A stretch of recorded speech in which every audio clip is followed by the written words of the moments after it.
what up? Thanks for watching. Growing my first beard, but this video is not about that. I want to start you off with a brief little story about a young PJ Dubs. It's about his first memorable experience with the metric system. So this is all pre-project, just so you know. I also want you to question all the things that you've been taught. I want you to think deeply about stuff. I want you to laugh a little bit too, because it is pretty funny how I can tie all this together. I feel like I should be sitting next to a fire in some sweet storytelling outfit for this part. All I need is a mug of peppermint schnapps and a smoking apparatus, and I'd be set.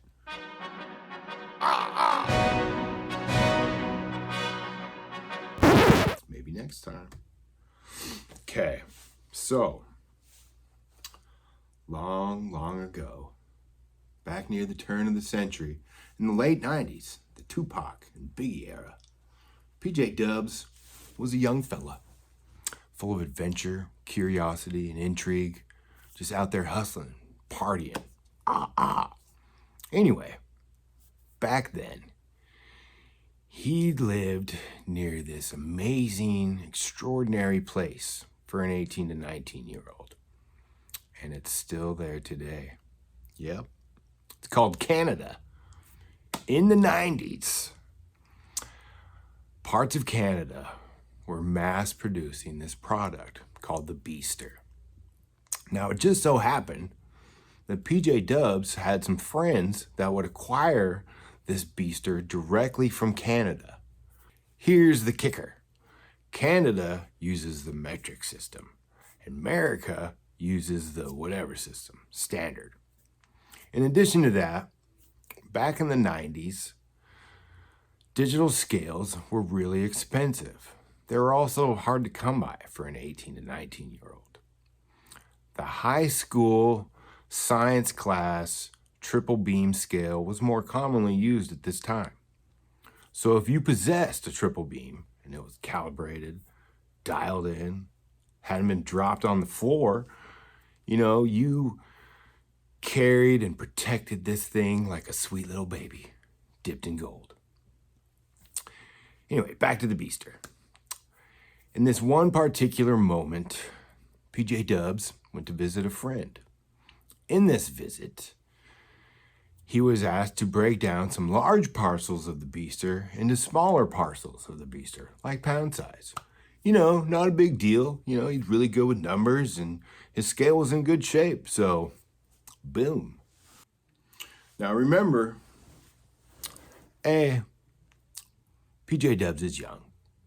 Semicolon, somehow he missed the details of the metric system in school. And Niner, his friend forgot to mention that those were kilos that he was breaking down.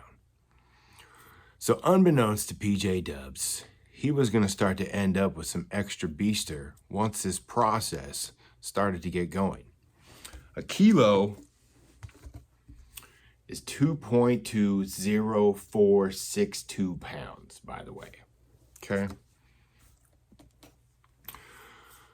So after PJ Dubs is starting to build a pile of extra Beaster, a good amount of time was wasted recalibrating the scale, reweighing the parcels, just pissed, wondering what has happened, like shit, the thing worked fine yesterday.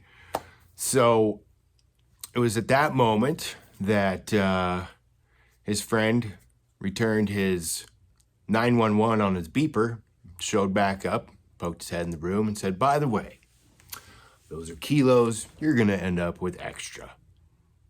Gee, thanks, man. Thanks, great. It was at that moment that young PJ Dizzle said to himself and aloud, what group of idiots would make and keep a measurement like this? Especially from a time when they have no calculators, they don't have computers. I mean, the scale thing would be a nightmare. I mean, shit, in the 90s, it sucked using a triple beam. Thank goodness for the digital age. So that's the end of my story, my brief little story. So as this video continues, what I'm going to do is I'm going to take a smaller fractal of the metric system, grams and ounces, and I'm going to plop it on the zodiac and use it with our calendar and clock in ways that you've never seen before.